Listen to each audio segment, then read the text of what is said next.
नमस्कार। सुनिए जरा, मैं आपका स्वागत है। मेरा नाम है रोहित दुबे और मैं आपको सुनाने जा रहा हूँ शमसुर रहमान फारूकी द्वारा लिखी कई चांद थे सरे आसमां का 19वां बाब। फर्रुखाबाद की रियासत को अपनी पुश्त पर रखकर यह आसान हो गया कि दिल्ली पर चढ़ाई की जाए और शाह फलक जनाब मादफे माहो आफ्ताब हजरत शाह आलम सानी को मराठों की कैदे फिरंग से निजात दिलाई जाए। चुनांचे दरिया की लहरों जैसी फिरंगियों की फौज का एक बाजू 8 अगस्त 1803 को कंपू से ठाठे मारता हुआ निकला। फतेहगढ़ छावनी का लश्कर ब्यावर के मुकाम पर 20 अगस्त 1803 को कंपू की फौज से मिल गया। फतेहगढ़ की फौज के साथ हमारा सारा घराना भी था। यह मुसीबत मेरे बाप और चचा के कुछ सादाकार मेहरबानों की वजह से हम पर पड़ी थी। उन्होंने मेरे बाप और चचा को सब्ज बाग दिखाए थे कि अंग्रेजी फौज में दौलत बहुत है, क्या सिपाही क्या कमीदान, कमीदान मतलब कमांडेंट, सबकी औरतें जेवर बहुत बनवाती हैं और लूटमार में भी उनके हाथ काफी सोना लगता है। फिर दिल्ली पहुंचकर जीत लाट लेक साहब की हुई तो सबकी चांदी ही चांदी है, लेकिन अगर उन्हें शिकस्त भी हुई तो हमारा कुछ न बिगड़ेगा, बल्कि कारोबार और भी चमकेगा। अल्लाह ताला मेरे बुजुर्गों की कब्र ठंडी करें, मगर मुझे तो यह भी नहीं मालूम कि उनकी कब्रें कहाँ बनी हैं। लेकिन उन्होंने जिंदगी में यह पहली गलती की जो उनकी आखिरी गलती साबित हुई। लाट साहब की बड़ी फौज ने 10 सितंबर 1803 को दिल्ली पहुंचकर जमुना से कुछ दूर हिंडन नदी के किनारे पड़ाव डाला। मुझ टूटी फूटी जबान वालों में वह ताब कहाँ की आसमान जैसी ऊंचाई रखने वाली लाट साहब की फौज की रौनक और गहमा गहमी का बयान लिख सकूं। यूं समझिए कि एक बहुत बड़ा चौकोर आंगन है, कई कोस के घेरे का, और वह चल रहा है। दाईं तरफ प्यादा बरकंदाजों की कतारों का बाजू जिसे मेमना कहते थे, और बाईं तरफ घुड़सवारों की पलटनों का बाजू जिसे मैसरा कहते थे, वो भी उसके साथ चल रहा है। सामने फौज का शुरुआती हिस्सा, फिर हिरावल दस्ते, पीछे चंडावल दस्ते जिन्हें पुराने लोग साखा भी कहते थे, पीछे वालों के साथ तोपें और बारूद खाना, फिर सामने वालों के साथ आतिशी असलहा खाना और हल्की बातरी, बातरी मतलब बैटरी। क्या घुड़सवार और क्या प्यादा, सबके हथियार कई कई होते थे। तलवार, नेजा या बरछा, कराबीन या राइफल, कमर में छोटा खंजर, फिरंगी कमीदानों की कमर में तमंचा, घोड़ों, हाथियों, ऊंटों, बैलगाड़ियों, बैलों, खच्चरों, गधों वगैरह का शुमार मुमकिन न था। हर घोड़े पर 2 मुलाजिम थे, एक साइस और एक चरकटा। हर हाथी पर एक फीलबान और हर 3 ऊंटों या बैलों पर एक शुतरबार या गाड़ीबान। हर फिरंगी कमीदान के पास अपना डेरा खेमा था जिसे लगाने उजाड़ने के लिए बहुत से खेमा बरदार होते थे, जिन्हें फिरंगी जबान में लास्कर कहते थे। इसके अलावा हर अफसर की रसद खुराक के लिए भेड़ें, बकरियां, मुर्गे वगैरह उसके साथ थे कि खुदा मालूम गोश्त अंडा हर जगह मिले ना मिले। हर साहब अंडा बैल मतलब बॉईल करने के लिए छोटे छोटे चूल्हे अपने पास जरूर रखता था। उन चूल्हों में एक तरह का शराब जैसा ईंधन जलता था।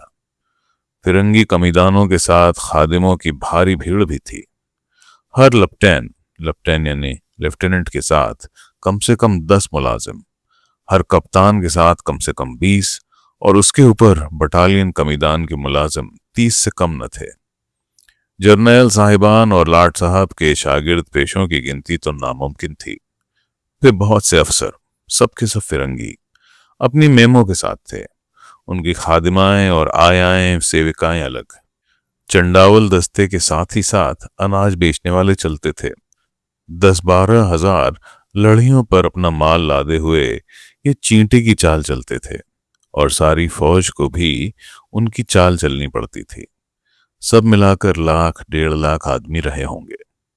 फौज जब डेरा डालती तो घड़ी भर में बाजार सज जाता। पलक झपकते में खेमे खड़े हो जाते। कनातें, रावटियां, इस्पक, बेचुबे, उन पर झंडियां लहराती हुई। आला अफसरों के खेमों पर कलश चमकते हुए। खेमों के आगे बारगाहें कायम होती थीं, और अगर मेमे साथ हों तो कूचाए सलामत भी लगता था।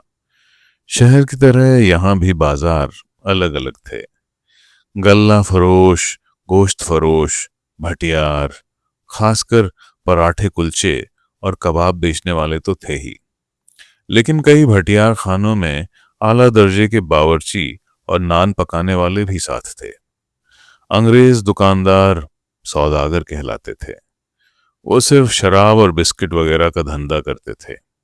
देसी कारोबारियों में महाजन, जौहरी, सर्राफ, जड़ाऊ के काम वाले, सादाकार, बजाज, कश्मीरी शाल फरोश, ढाके वाले, मलमल फरोश, और फिर गाने बजाने वालियां, डेरदारनियां और कंचनियां। गरज की पूरी पूरी आबादानी थी।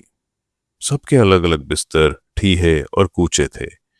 एक बार बाजार में निकल जाएं तो हिंदी, मारवाड़ी, तिलंगी, बंगला, कश्मीरी, पश्तो, फारसी, अरबी, अंग्रेजी, हर तरह की जुबान सुन लीजिए और हर तरह के रूप देख लीजिए। उस पर तुर्रा घोड़ों और ऊंटों के चमकीले साज, हाथियों की सुनहरी झूलें, रंगे हुए माथे, बैलों और हाथियों के गलों में लटकती सुरीली घंटियां, लेकिन दोनों की बोलियां बिल्कुल अलग। हाथियों की घंटियां और बैलों की घंटियां दूर ही से अलग अलग पहचान लो। सिपाहियों की रंग बिरंगी वर्दियां, डेरदारनियों और कंचनियों के मुहाफिजों और साजिंदों के जर्क वर्क लिबास, मेमों का अकड़ अकड़ के शान से चलना, जर्नैल साहिबान के ठाठ बाट, सारे लश्कर बाजार को अल्फ लैला सा मंजर न कहिए तो और क्या कहिए। लेकिन अफसोस कि मेरे लिए यह सब थोड़ी ही देर में जहन्नुम का नमूना बनने वाला था। अगली रात अभी सवेरा भी ठीक से ना हुआ था। कोई 3 बजे का अमल था जब लाट लेक साहब ने मराठा फौज पर धावा बोलने का हुक्म दिया। पौ फटने तक हम लोग मराठों के मोर्चे के करीब पहुंचे। अभी कुछ ठीक से नजर ना आता था। दरिया के किनारे किनारे दूर तक घनी और ऊंची कांटेदार झाड़ियों के जंगल थे, जिनसे गुजरना मुश्किल था। दरिया कभी कभी चमक जाता तो लगता बिजली तड़पी है। मराठा फौज का पहला मोर्चा एक महफूज पहाड़ी पर था और दक्षिण पूरब के आसमान का सूरज उनके पीछे था। शाही रिसाले नजर न आते थे। शुरू शुरू में तो रोशनी टिमटिमाती हुई सी थी और उसकी ओट में मराठा फौजों का पड़ाव नजर आ जाता था। लेकिन सूरज ज्यों ज्यों बुलंद हुआ, लाट साहबी फौज की आंखें चौंधियाने लगीं। लाट साहब का तोपखाना अभी खामोश था, लेकिन आगे आगे पैदल बरकंदाजों और उनके फौरन बाद घुड़सवारों ने गोलियां बरसानी शुरू कर दी। झाड़ियों के बीच से गुजरना मुश्किल था, दौड़ने की बात ही क्या। लेकिन बंगाली पैदल बरकंदाजों का एक दस्ता संगीनों और बर्छों से काट काट कर राह निकालता तो दूसरा गोलियां बरसाता हुआ उस राह पर आगे निकलता। उनके बाद फिर सवार फौज अपनी रिफलों से कहर बरसाती हुई बढ़ रही थी। लश्कर के हारे हाली मवाली पीछे कर दिए गए थे। सिर्फ चंडावल दस्ता उसका मुहाफिज था। तोपखाना आगे आ गया था और जब वह सवार फौज के बराबर आया तो सारी तोपों ने एक साथ मार शुरू कर दी। अब अंग्रेजी फौज के रिसाले भी मराठा तोपखाने के निशाने पर आ चुके थे और मराठों की गोलंदाजी ने एक दो घड़ी में फिरंगी लश्कर के निजाम को उलट पलट कर रख दिया। सवार और पैदल फौजी बड़ी तादाद में हलाक या जख्मी हुए। जख्मियों ने पीछे भागना शुरू किया तो हिरावल और चंडावल तकरीबन एक हो गए। हिंडन नदी पार करते करते भगदड़ का नजारा हो जाता। लेकिन लाट साहब और उनके फिरंगी जर्नैलों का इकबाल कहिए कि ज्यादातर बरकंदाज बखूबी पार उतर गए। कुछ ज्यादा नुकसान न हुआ। लेकिन मराठा फौज के सरदार ने यह देखकर कि दरिया अब इंग्लिशिया फौज के पीछे है और उन्हें भागने की जगह नहीं, तो अपने भारी तोपखाने की 100-150 तोपें पहाड़ी पर से आगे बढ़ाईं और भारी गोलीबारी करके अंग्रेजी फौज को एक बार फिर तितर बितर कर दिया। पीछे जाने की जगह न थी। लाट लेक साहब ने बड़ी अक्लमंदी से काम लेकर अपने रिसालों को यूं फैला दिया गोया फौज ने मैदान छोड़ दिया हो। उधर लाट साहब ने हरकारों के जरिए अपनी सवार फौज को यह पैगाम भेजा कि चुपके चुपके मगर पूरी मुमकिन रफ्तार से आगे बढ़ाओ। अंग्रेजी फौज की जाहिरा वापसी और बिखराव से मराठों ने धोखे में आकर पीछा शुरू किया। उस वक्त दोनों फौजों में कोस भर का फासला था। मराठे बढ़ते आए और तोपें उन पर मार करती हुई चलीं। यहां तक कि दोनों फौजों में फासला बहुत कम रह गया। अब मराठी गोलंदाजों ने और भी बेझिझक और बेतहाशा गोलाबारी शुरू कर दी। दोपहर हो रही थी। लाट लेक साहब के सवार चुपके चुपके आगे आ रहे थे, लेकिन दायां बाजू और हिरावल तेजी से बिखर कर दूर दूर तक फैल गए थे। इस तरह फिरंगी फौज का लश्कर, उसके सारे बाजारी, साइस, गाड़ीवान, नाचने गाने वाले, व्यापारी सब एकदम मराठों के निशाने पर आ गए। मेहंदी और जंगल जलेबी की घनी झाड़ियों में से हम लोगों को कुछ साफ नजर न आता था कि कौन सा रिसाला कहाँ है। एक तरफ डरावनी आवाजें गूंजती थीं, तोप के धमाके, जानवरों के शोरगुल और फौजियों के कदमों की धमक की वजह से कान पड़ी न सुनाई देती थी। हम गैर फौजी लोग इस फिक्र में थे कि कोई महफूज जगह कहीं मिले तो रुक कर खाने पीने का बंदोबस्त करें। हमारे हमसफरों में फरुखाबाद की मशहूर डेरदारनी अकबरी बाई फरुखाबादी का टब्बर, साजिंदे, गायने, मुहाफिज सभी थे। फतेहगढ़ से यहां तक आते आते हमारी उनकी खूब छनने लगी थी।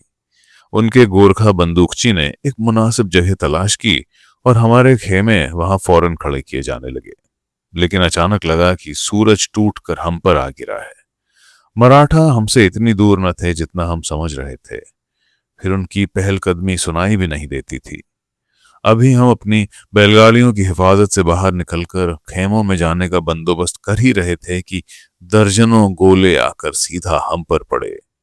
राल, गंधक और शोरे से भरे हुए फटने वाले गुब्बारा गोले, गराब, जंजीरी गोले और पत्थर के गोले सबने पलक मारते में हमारे खेमों और जानवरों को तहस नहस कर दिया।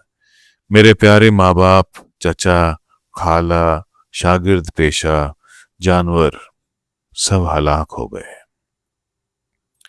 एक मैं बदनसीब बचा रहा। अकबरी बाई को अपना खेमा बच गया क्योंकि वह अभी खड़ा न हुआ था। अकबरी बाई, उनकी नन्ही बेटी असगरी और एक दो असीलें, मामा छूछू जो अभी कुछ दूर बैलगाड़ी में थीं, उनको थोड़ा थोड़ा लौका शोलों का लगा, लेकिन और कोई नुकसान न हुआ। मैं उस वक्त 10 बरस का था। भले बुरे को खूब समझता था। मुझे मालूम था कि अगर कुछ और जिया तो आज की मौत से बदतर अंजाम होगा। मैंने आंख बंद करके नदी की तरफ दौड़ना शुरू कर दिया कि खुद को पानी में गिरा दूं या शायद कोई गोला मुझे भी लग जाए। लेकिन अकबरी बाई की असील ने दौड़कर मुझे पकड़ लिया, बल्कि जकड़ लिया, और मेरे 1000 चीखने, पीटने और नोचने खसोटने के बावजूद वह मुझे उस वक्त तक अपने सीने से लिपटाए रही जब तक मैं थक कर और नीम बेहोश होकर सो न गया। जब मेरी आंख खुली तो शाम हो रही थी। मैं अकबरी बाई साहिबा के साथ बैलगाड़ी में था।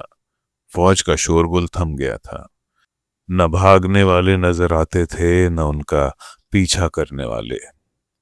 बड़ी देर बाद मैं समझा कि यह जंग के बाद का दिन है। मार्का अंजाम को पहुंच चुका है। लाट लेक साहब के सवारों ने एकाएक सामने आकर, जैसा कि जंग का असल नक्शा था, मराठों के मुंह फेर दिए थे। कितने तो हिंडन में डूबकर मरे, लेकिन भारी तादाद में मराठा बहादुरों ने अपनी जान बहुत महंगी बेची। फिरंगी फौज के भी कई सौ प्यादे खेत रहे। 2-3 अंग्रेज कमीदान भी मौत के निवाले बने। कोई 500-700 देसी सिपाही जख्मी थे और लगभग इतनों ही का पता न था। गैर जंगियों के जानी और माली नुकसान का हिसाब किसी ने न रखा था। तो दोस्तों, ये था कई चांद थे सरे आसमां का 19वां बाब। लाइक, सब्सक्राइब और शेयर करना मत भूलिएगा। अगला बाब हम जल्द ही लाएंगे। सुनने के लिए शुक्रिया।